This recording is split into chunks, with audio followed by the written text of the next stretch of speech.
morning, viewers around the world. You are welcome to Schengen Story Media News Echo today, Friday, Global World Affairs. Um, it's a beautiful day out here in Milan, Italy, and I know my colleagues also have beautiful days around them.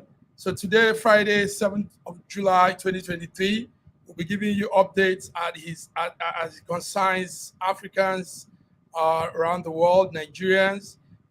Joining me to do this, my colleagues right there in Lagos, Nigeria, is Bidi Nana. Bidi, you're welcome to this beautiful Friday News Echo Global News Affairs. How are you?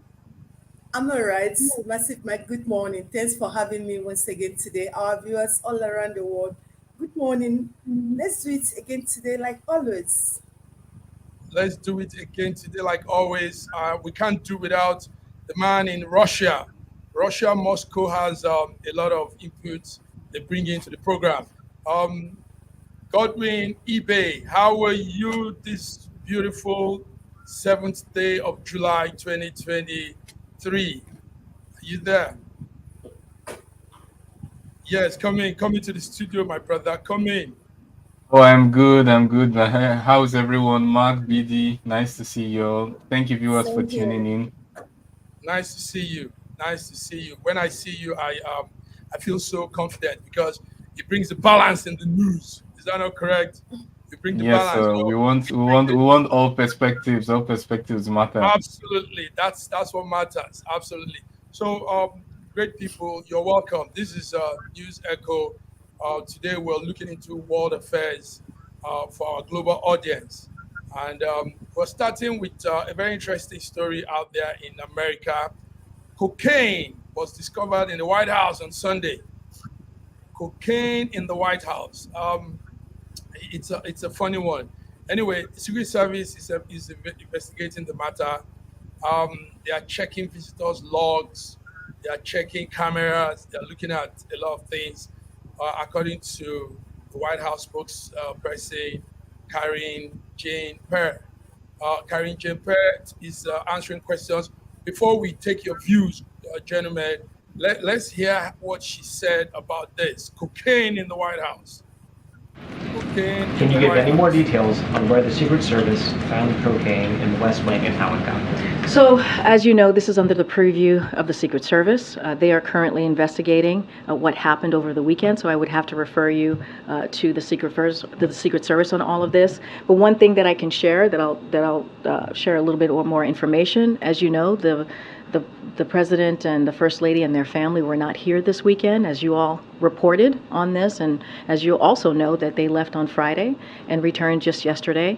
Where this was discovered is a heavily traveled area where many White House, West Wing, I should be even more specific, West Wing visitors come through this particular area. I just don't have anything more to share. It is under investigation by the Secret Service. This is in their purview, and so we're going to allow certainly the investigation to continue, and we have confidence that the Secret Service will get to the bottom of this. Go ahead.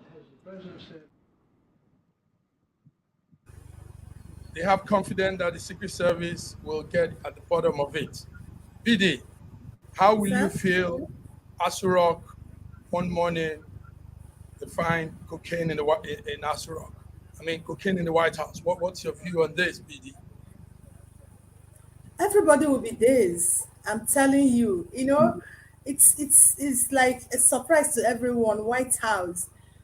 Growing up, we used to see White House as a very perfect place. But like the he spoke there, she spoke there. We might not jump into conclusion.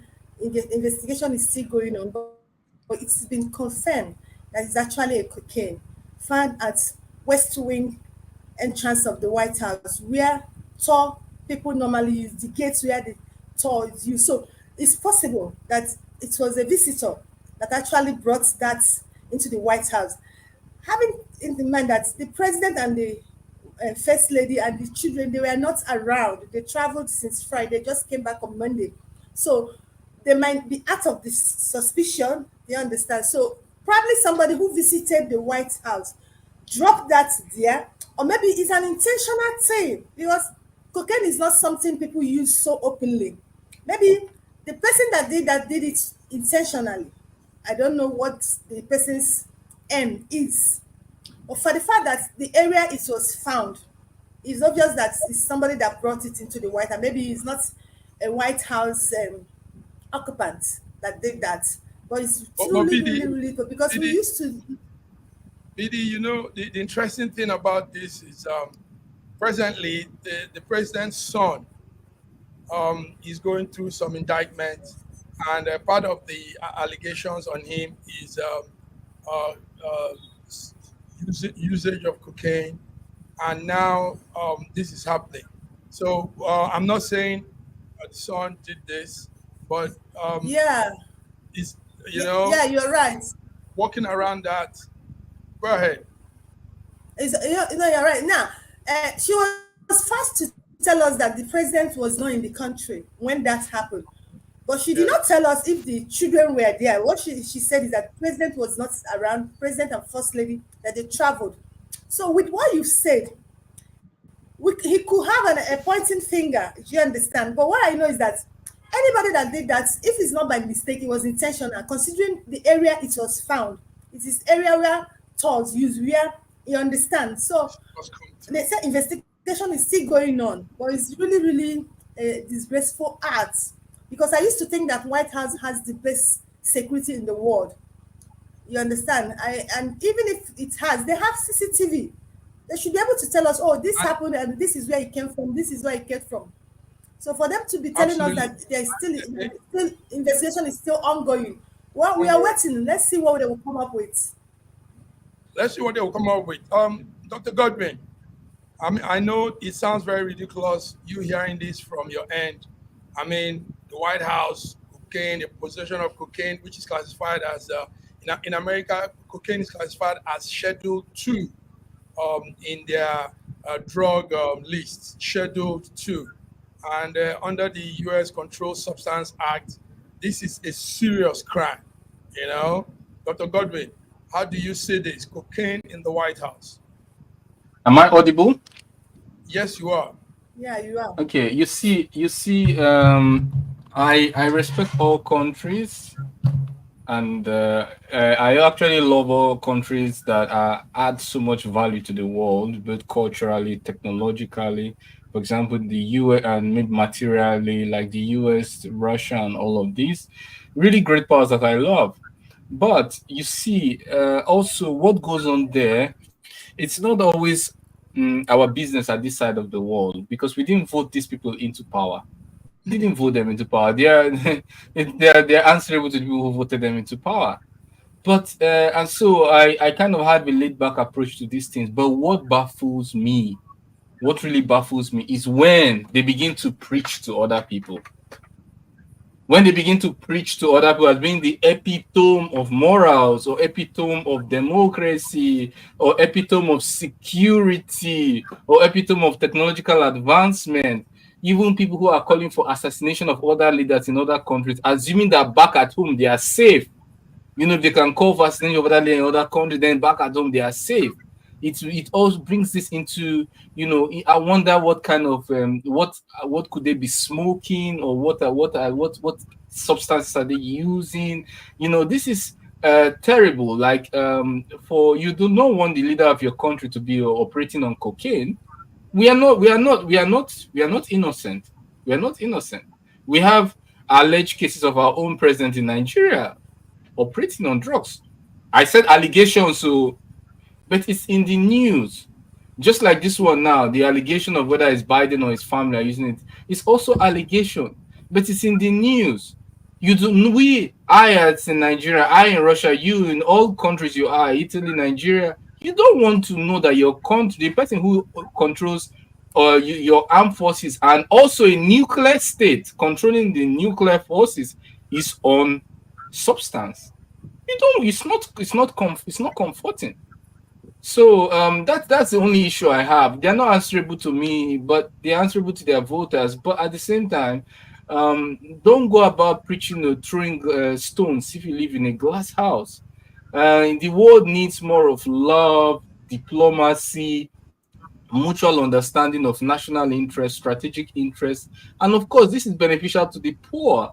And if you're in the poor and the middle class and you're sharing one team, I don't know whether you know what the weather is where you are, because in anyhow you reshuffle the economy, the poor will remain poorer.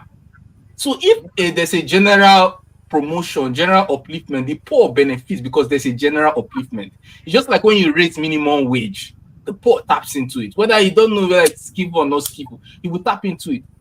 But when there's a general problem, poverty, then the poor even gets poorer because they do not gain even from that advantage. So a poor middle class person should have no business promoting war, promoting conflict, promoting things, disunity, promoting instability. So if you are chiefly invested in the defense sector, you have a lot of investment in the defense sector, and every time a bullet is sold, you make one whatever currency, rubles or dollars or something on top. Then one can see the rationale. You're a rational actor in geopolitics. But when you are not gaining anything and you're supporting instability, you're Putinophobic or you're Bidenophobic, then you don't understand the weather, you don't understand the climate where you are. And that's my own take on this kind of issues. Thank you very much for your take.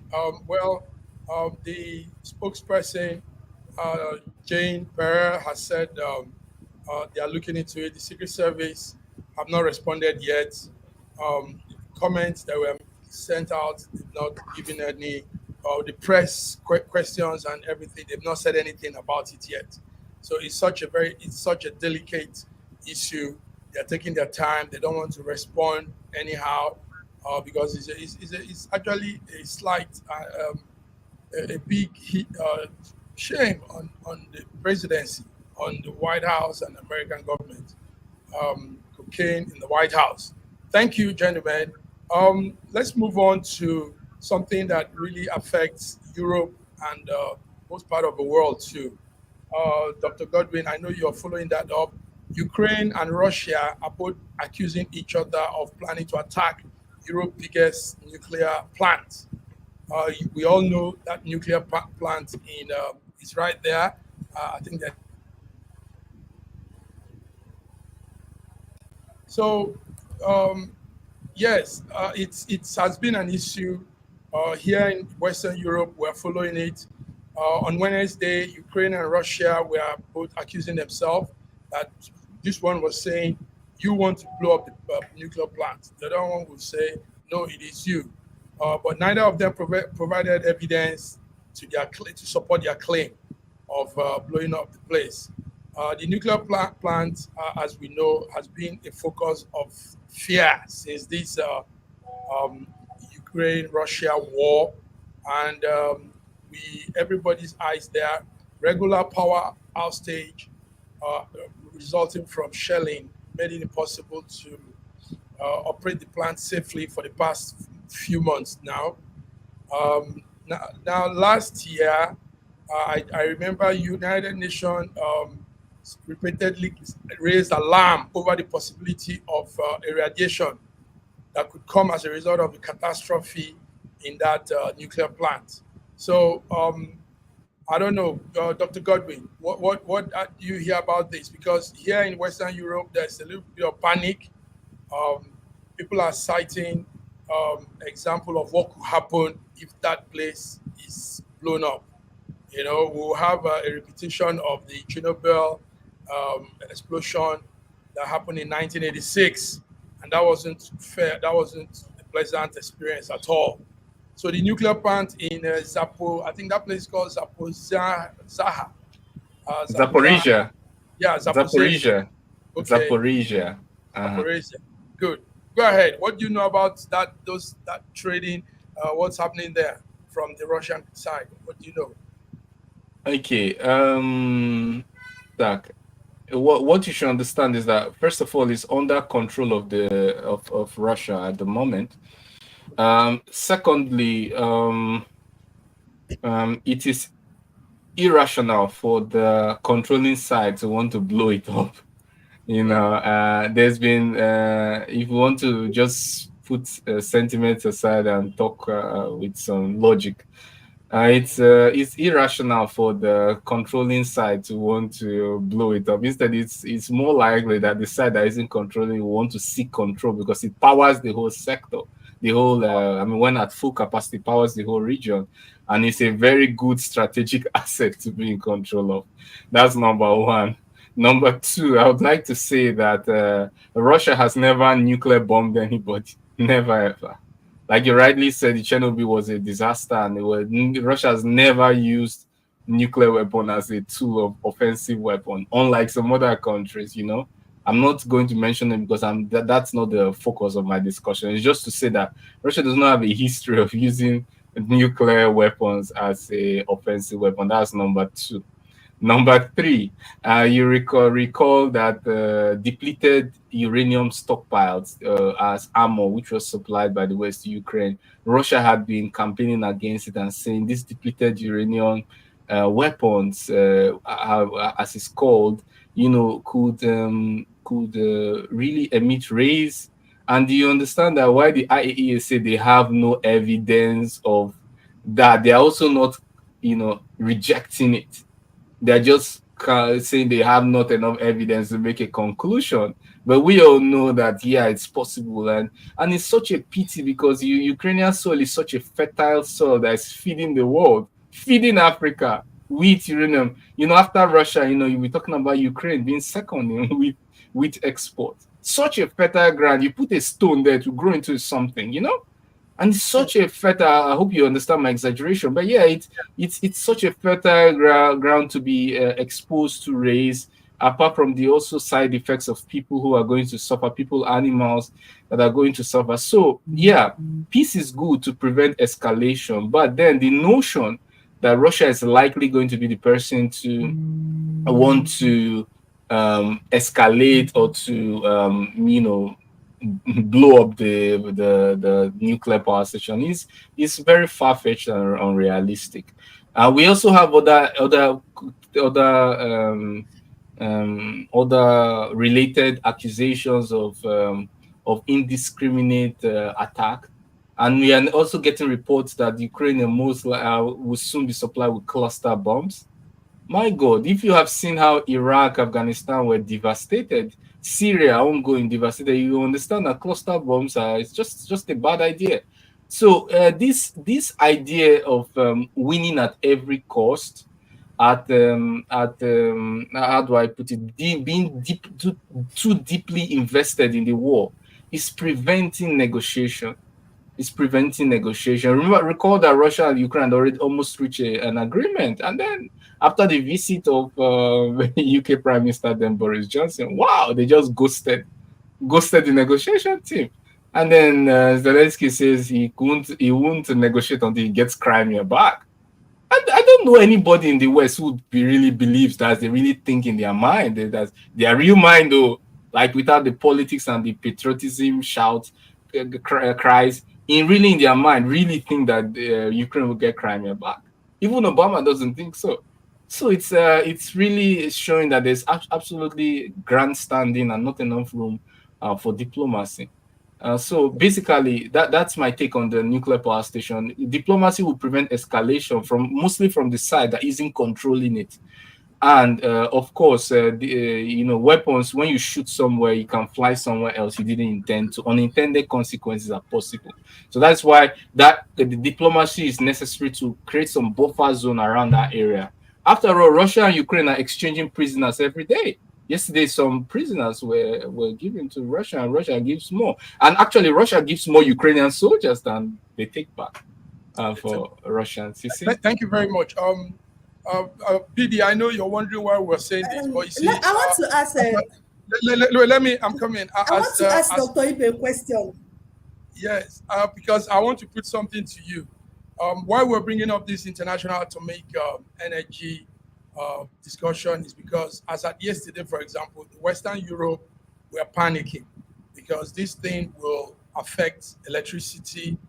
It will affect a lot of things if it's tampered with. So I want to put to you, what do you think will happen if this kind of thing happens?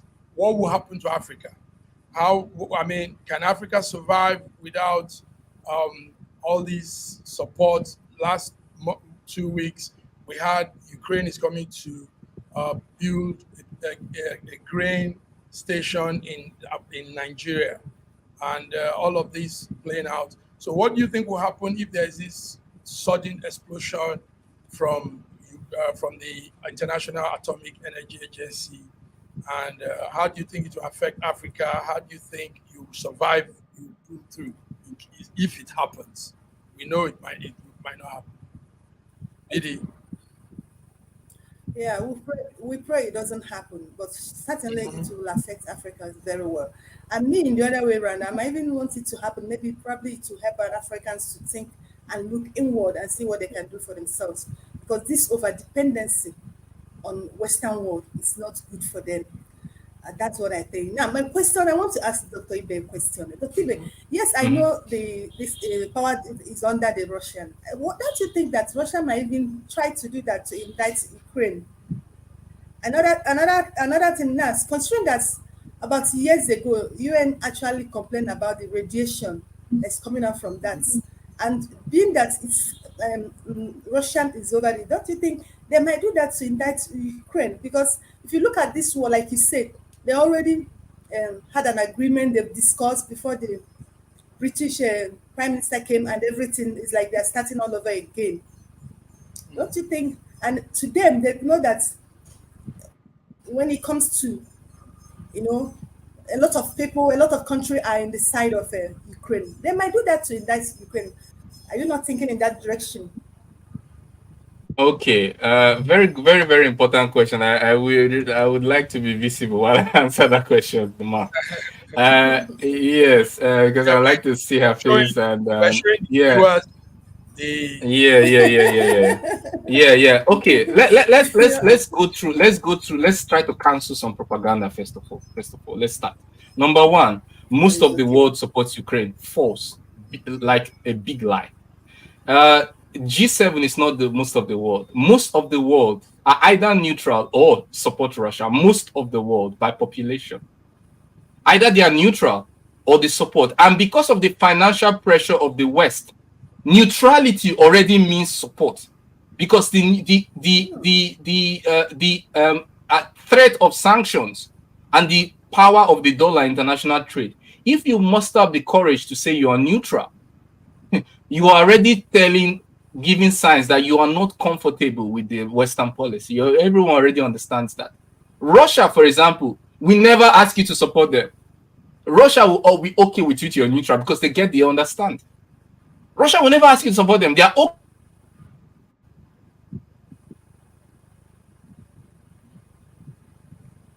Sorry. Yeah, I think we lost our man. Hello. Can you hear me? Am I visible? Am I audible? Now you. Yeah. So the idea. Yeah, so the idea that most of the world is just plain. It's just that what you can get is that when you tune to English media, which is controlled by the West, for example, Instagram, Facebook, maybe Twitter. Even Twitter is even more neutral these days. Then you might get a perception that that's the truth. But when you do as a scientist, you open Google, how many countries have this? What is their foreign policy? Immediately you understand that most of the world is neutral on the side of Russia. Immediately. Then number two, Africa geopolitically mostly is on the side of Russia. Mostly. Number three, you talked about Ukraine. Why did they choose Nigeria, not South Africa? Why did they not choose Zambia or Congo? Because Nigeria is the...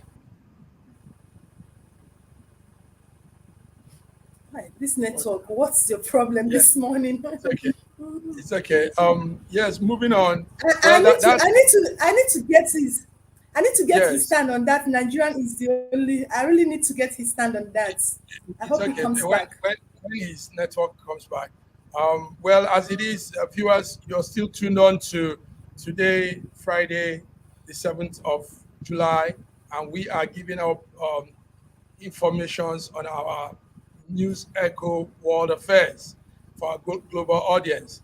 Now moving on, before we go on a break, short break time should be here. But let's just look into sorry. Can you let me just finish? Sorry, there was a problem with my. There's a problem with my. Yeah, Please.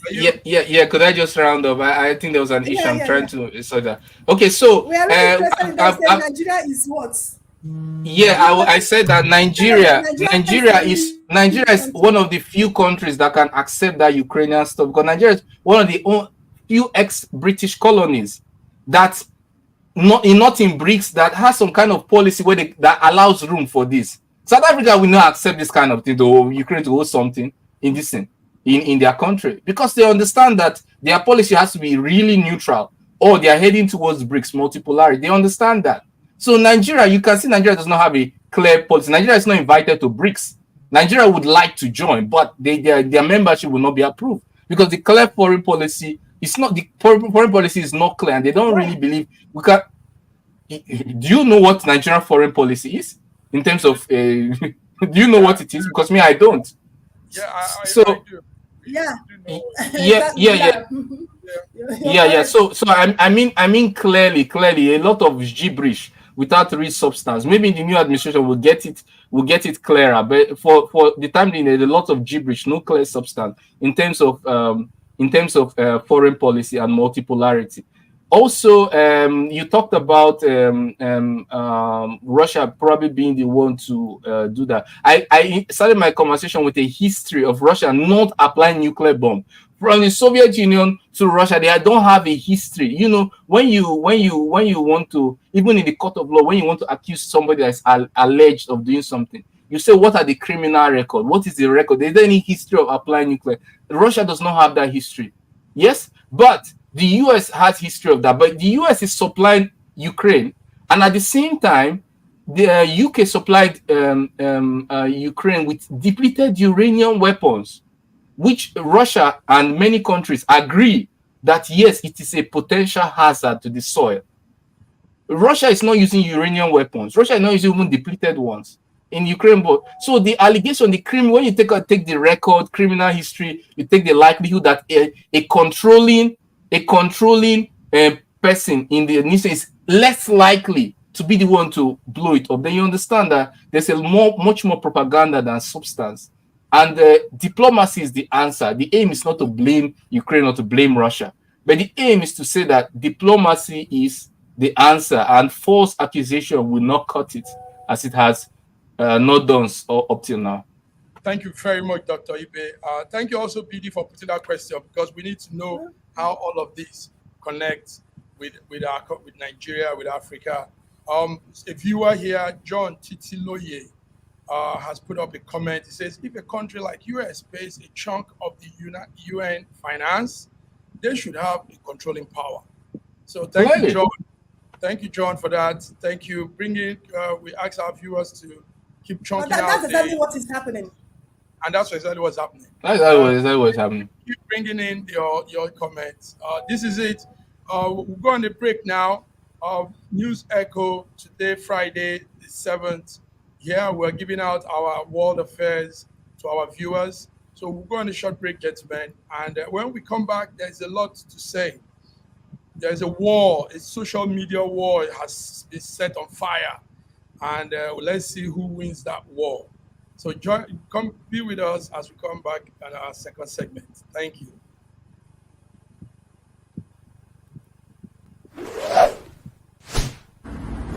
A year ago, I wrote a book titled The Final Solution.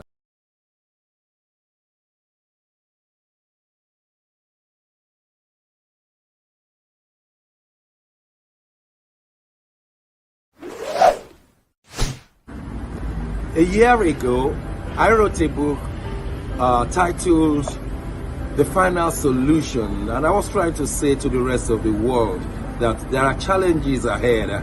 Now, a prophecy did come, and that prophecy is coming to pass.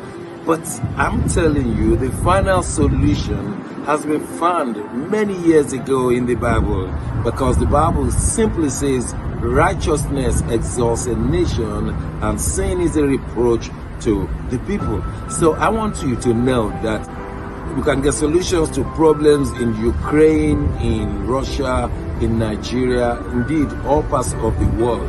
We need that solution, and the solution is straightforward. please get a copy of my book. It's the Final Solution by Bishop Shegun Johnson, and you can find it in Kindle, in Amazon. Just type Bishop Shegun Johnson, The Final Solution. It will come. It's very, very small book you can read within 2 hours, but it contains the final solution. Do get a copy. Not getting it is doing disservice to humanity. Don't forget the final solution.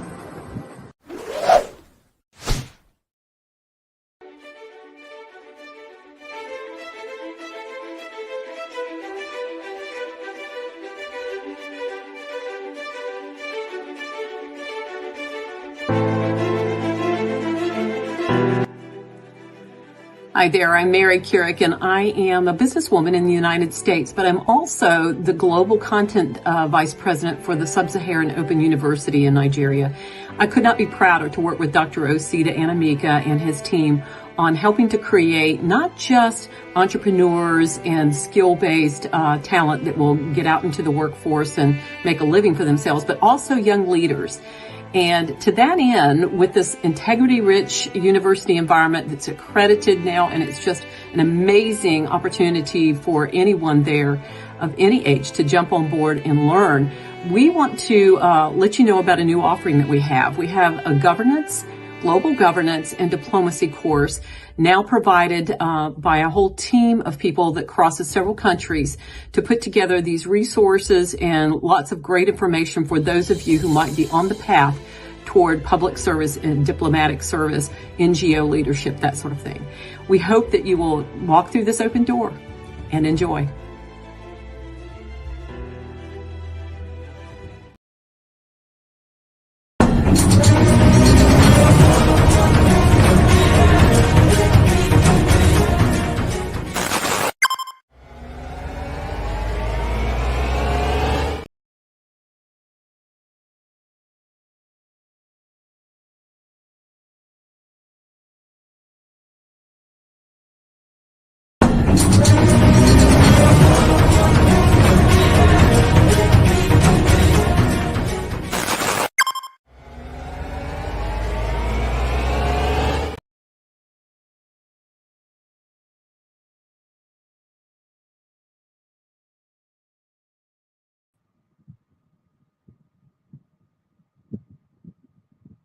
Yes, you're welcome back to News Echo Friday Global World Affairs. I hope my colleagues are still there. We are looking into something very serious now. Dr. Godwin, BD, I hope you're there. Yes. Sorry for the slight hitch. A slight hitch on our network, but it's all good. So something happened yesterday. Yesterday was the launch of what we call Twitter Killer. A Twitter Killer has come up, and it's called Thread. On Tuesday, before the launch, we were able to access the app. It's a Facebook parent. The Meta company, it's there. You are muted.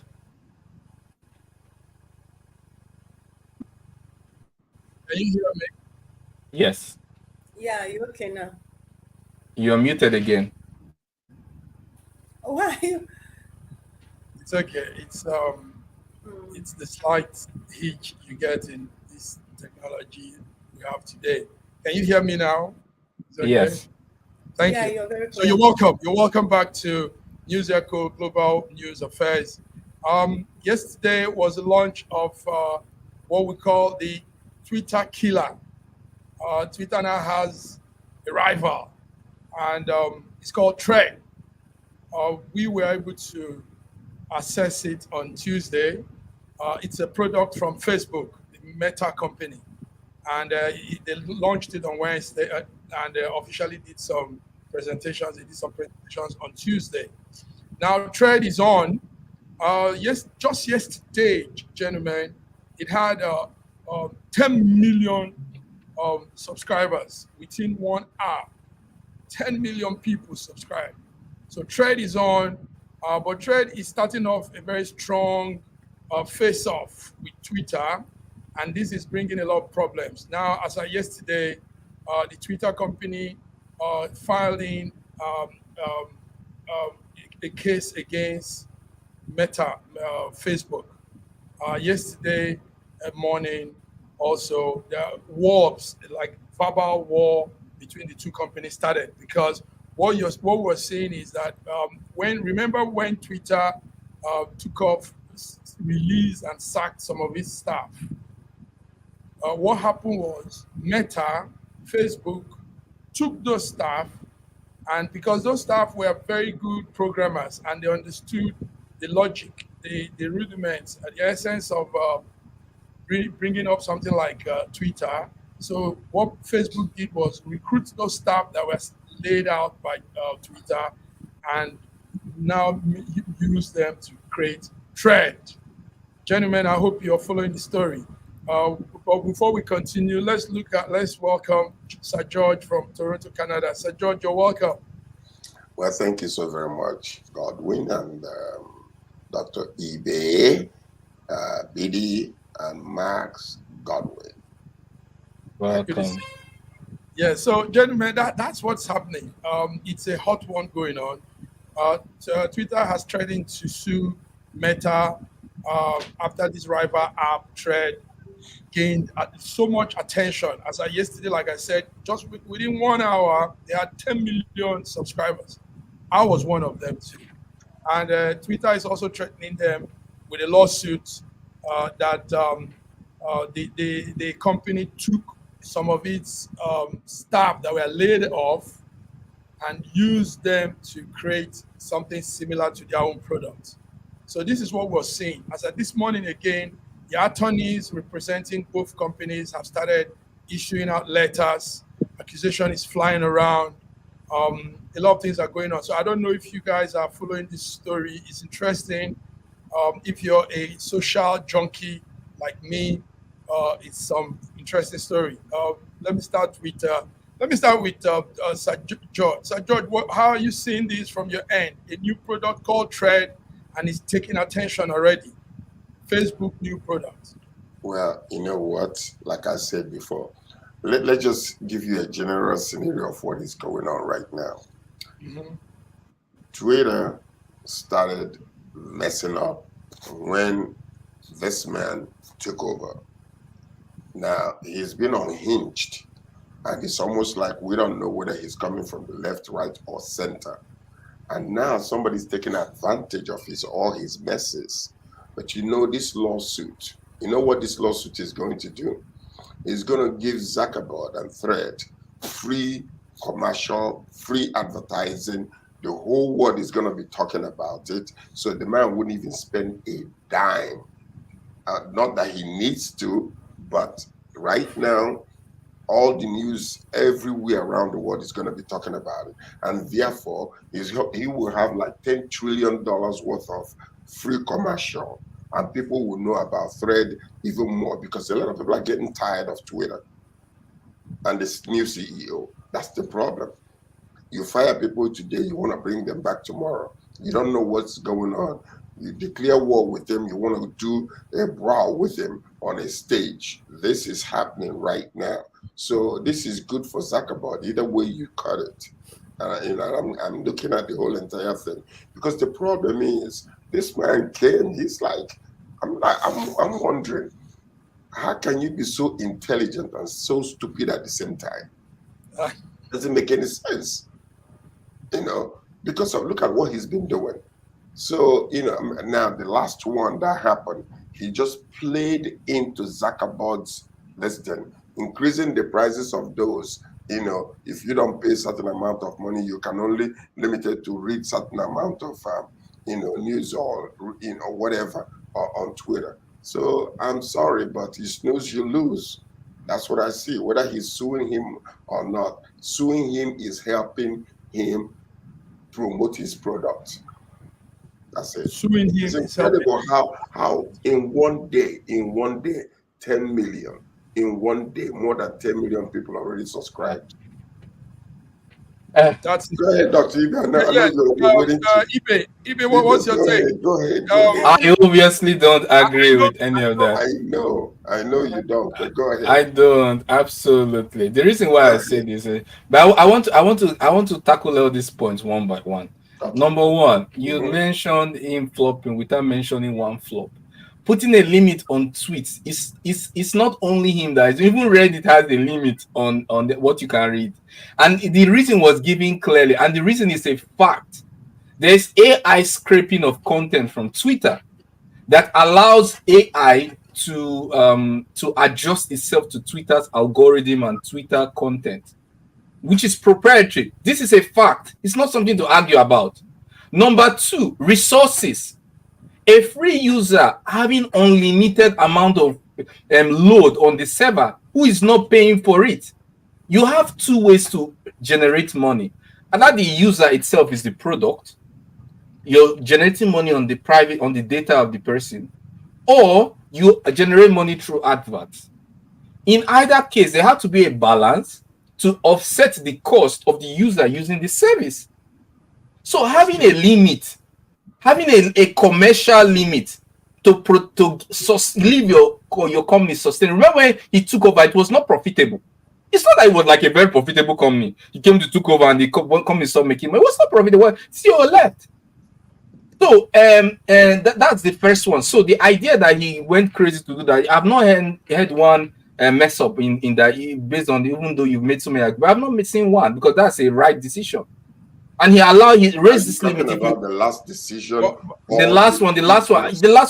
I will talk about the others when they have been mentioned because it's easy to accuse somewhere, but when you mention, maybe you might see reasons why the person does it. I've not seen any accusation that have been sustainable. Number two is that do not mistake inertia or a network effect for preference. There have been so many competitors to Twitter, mostly political divided, like Mastodon and the others. They're competing with it, and they've all gone by the wayside.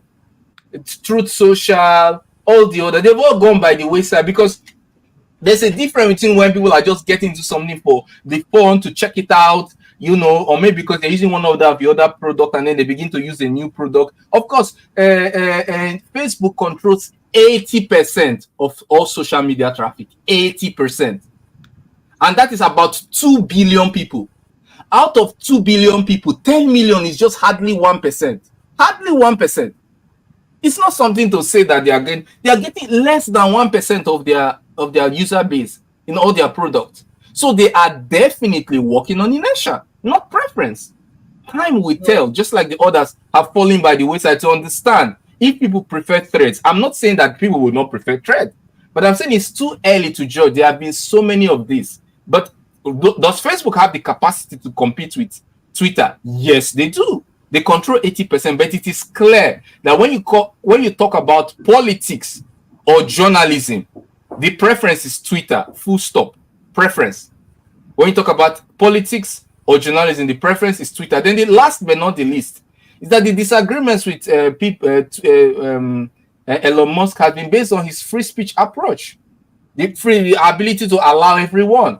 Why, for example, you allow the president of Iran, the supreme leader of Iran, Ayatollah, on Twitter, but then you ban your own president, US president, whose words actually are more meaningful to places like us in Russia. The word of the president, even if it's a mad impulse or outburst, those words as they come out, they are more important to us in Russia than, for example, what the supreme leader of Iran will say. And somebody who is in power, he has such an influence. You close down his account on Twitter. It makes no sense to everybody outside of the Democratic Party. It makes no sense. So what you are saying is, are you saying that this man, since he took over Twitter, all his decisions are sound decisions up until now? I cannot agree with anybody, not even my son or father. I cannot agree with the decisions of everybody. But you can business. Yeah. I'm saying his business decisions, what he has made for Twitter, are seen as actually progressive, because the only people who are living right now are the people with different political views, or the people who are waiting, like the businesses who are laid back and waiting to see. They don't want. They are trying to improve their ESG score or they are trying to they are trying to protect their brand so that their brand is not soiled in these arguments with LGBT and all these moral things that can affect their ESG scores. So some of them might take a lead back about and cut down on advertising. But the decisions he has made from a business point of view, are they sound in terms of limiting and making the company profitable? Yes, they are. They are. Is it a good decision to have let go most of these people? Go ahead. Yes. Yes, it's a good decision to be sustainable. It's a good decision to have commercial ideas. Yeah, these are Godwin's views. And yes, you made some sense there, but a lot of people think otherwise. BD, what do you think about this? What's your take from Nigeria? Why? I know Nigerians we follow everything. I know part of that 10 million will be some number of Nigerians too, because Nigerians like to be involved. And I'm also looking at Nigerians bringing up something of their own, a product, a similar product that will really relate to our environment there in Nigeria and our ways of doing things and reasoning and all that. BD, what's your take on this whole thing? Thread is out, Twitter is angry. That 10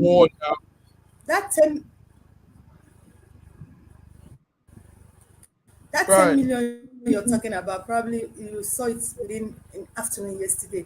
As of yesterday night, it was 30 million has signed up. Okay. And YouTube has the highest followers. They have over 1 million on the thread. Now, is it them going suing each other? If Twitter knows what he's doing, he should concentrate and get better and make some of his software features, make it work better and do things a different way. Because let me tell you, this thread will have problem. Because Mark has been known with expressing themselves. Mark has been known with staffing message. He doesn't allow free messages in all his platform. If you're a Facebook user, if you're Instagram user, you know that Marks have a way of staffing the truth or staffing information. Of course. He allows what he wants to allow, and he's a politician. The way he gets involved with all these politicians worldwide and sponsors them. Sponsors information. Now, exactly.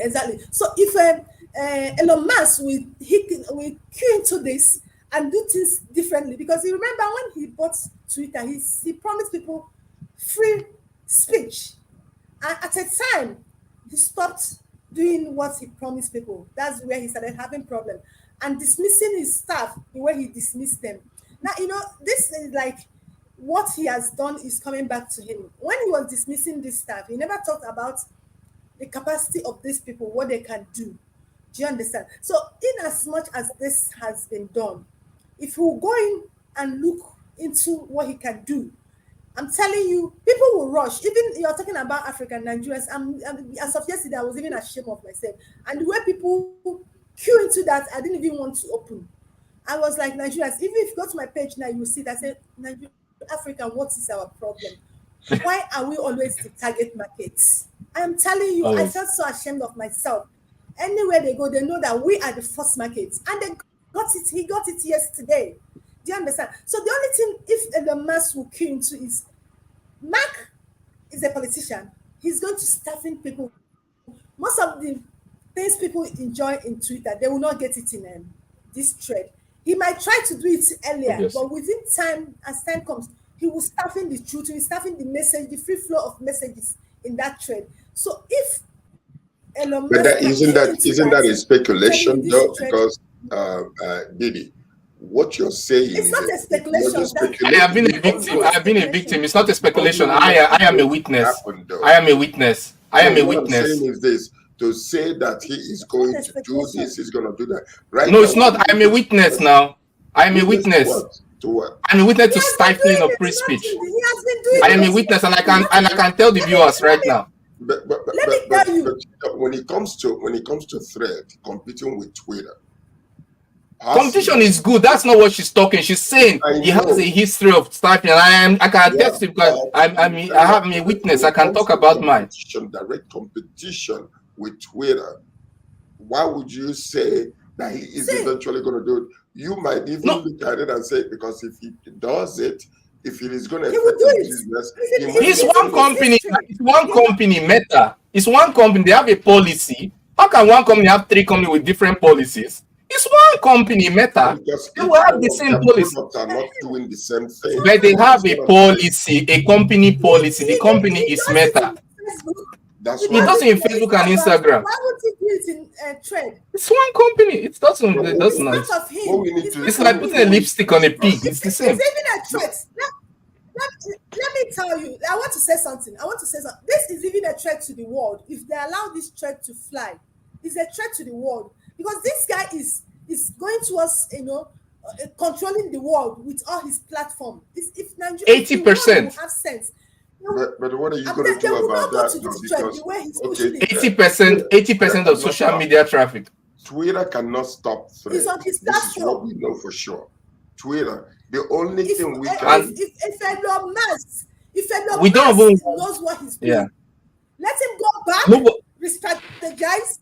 I'm telling you. That thread will not fly. If you must understand this thing, you're dealing with. Okay.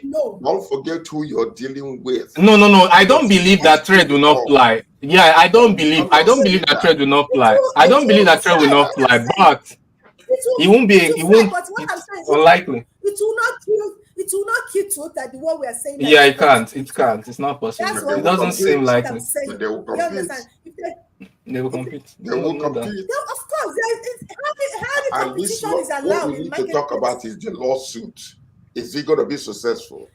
Because you have the U.S. copyright law does not protect ideas. They said, so Twitter will have to, no, hold on a second, because there are aspects of this whole entire thing that you guys are not looking at.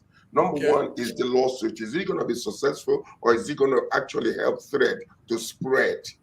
Okay. Yeah, because what happens, every news is carrying it right now around the world, and what that does is popularizing Thread. People that might not even know about it will come to know about it, and then they will want to try it. And if it looks successful, it could become a problem. You're 100%. Let me comment on that. Let me. 100% correct. It's going to give Thread free, unsolicited publicity. Yes, that one is truth. Do you understand? Now, what I'm saying is that this lawsuit there's no need for it. If you ask me, if Elon Musk understand this market and understand who Meta company is, they are good in staffing information. He should go back, do a lot of change, and stay there. I'm telling you, Thread is not going to kill Twitter. It's impossible. It doesn't seem likely. Let me not say impossible. It's unlikely. Let me add to what Sir George said. Now, you talked about the advertisement and making Thread more popular. Somebody controlling 80% of the social media traffic does not need publicity. It does not need your publicity. It's worthless. He already has all the members to push free advertising of Threads to. It's all one company. He does not need to pay himself to do that. He can push his Thread on all Facebook for free. It is company on all Instagram ads for free. He needs no announcement, no advert. It's of little value. Now, what is the one that is of value is the fines that can be imposed by the court, or the restriction of infringement of copyright based on infringement of copyright. Now, Facebook have come out to say that none of their engineering team is from Twitter. Elon Musk alleged that some of the engineering team are using secrets from Twitter. I don't know. We don't know. The court will look into that and decide. If there's a case of copyright infringement, of course, you understand that they will be fined and they'll be fine. But for Facebook, money is not really a problem. Money is not really, they are losing some money, but money is not really a problem in terms of taking loan credit line to support a particular new product. It's not really an issue from Facebook. I thought they're doing that for their VR, which is a losing venture for now, but they're still investing a lot of money into it. So publicity, money is not the issue. The issue is the copyright infringement, which I don't know if it's true or not, and the potential removal of some features if they infringe on copyright. But because of the political divide that exists between Threads and Twitter, Republicans will stay on Twitter. They have no business with the thread. Thank you No very much. business. Ladies and gentlemen, there's one small issue I would have wanted us to dabble into, but we are running out of time. But maybe 1 minute each. Yesterday, Justice James Omotosho of the Federal High Court in Abuja granted a 500 million naira bail to the suspended DCP, Abba Kyari. We all know that story. A lot of us follow that story. What will you guys say? Let me give you 1 minute each, just brief, because we are going off soon. BD, you are there in Lagos. What's the views? What are people saying about this? Abba Kyari is on a 500 million naira bail. Mm-hmm. Yeah, and Nigerians are not really happy about that bill, but it has happened. What can you do? What can you say? It has happened. So the only thing we will do is stay in the comfort of our offices or our homes and we'll complain. And that's only what Nigerians know how to do. There are a lot of bills that the courts in this country has given, and the federal government of Nigeria have refused to obey it. One, I could tell you here, is Nnamdi Kanu. 3 different times, the court granted him bail, but the federal government of Nigeria refused. Now, Abba Kyari, who has a lot of issues on his neck and has not been openly discussed or talked about, do you understand? And now you're granting him bail. We know the gravity of the crime, the alleged crime this man committed in Nigeria, and they've granted him bail. So it now brings me back to what the question Dr. Ibe asked me. Can I tell him clearly the foreign policy of Nigeria? If you don't have a good local policy, how can you have a good foreign policy? Thank you very much. Sir George, Abba Kyari is on bail. Yes, Abba Kyari is on bail, but that doesn't mean he's out. He's still on bail. What's your take on that, Sir George? Very fast. When they eat together, especially with somebody who got some secrets that is holding a lot of people on their balls, they will do everything possible to make sure that that person is protected by bringing him out before he starts singing. So that's exactly what you're seeing here in Nigerian system. He's a criminal by all accounts on every allegation that has been laid upon him. So, but he is connected to certain type of people and have certain type of knowledge about certain type of individuals, and they will secretly come together to make sure that they protect him, bring him out, so that the man will continue to seal his mouth. He's not declared his assets. We know he stole a lot of money, a lot of criminal activities took place. He did a lot of bad things, but that's Nigeria for you. What can you expect from us? Thank you very much. That's Nigeria for you. Oh, sorry, Dr. Godwin, what's your last? Very brief. What is 500 million naira for this scope of corruption? That's roughly $1 million. Guys, $1 million. That's all it is. So for the height of that corruption, it's a joke. It will easily be paid. It will be a slap on the. It's a slap on the wrist. It will not even come from a main investment. It will come as the profit as for another investment that's accruing somewhere else. So from the amount of the bill, you can already understand the policy. Now we'll see if he'll be released, and then we can be able to talk about double standard. Why someone like Nnamdi Kanu is not released on bail, and this person is released. Then we can begin to talk about double standard once we get more development on this. Wow! Thank you, gentlemen. Thank you, Lady BD. Sir George, thank you very much. This is it. Friday. News Echoes, World Affairs, Friday the 7th of July. We've said a lot here, interesting, and viewers were also connected. So until we come next week, Friday, I want to say have a beautiful weekend, guys. Enjoy. And maybe, Dr. Godwin, log into Thread and see if it could be a resourceful tool for you. Why not? Yes. Why not? So, why not? Thank you. So we should stop promoting that trend. I don't know why you're hating Thread even before it came out. Do we have an alternative? Apart from Alright, Twitter That and guy, Facebook? that guy, he can start with information. I don't like the way he starts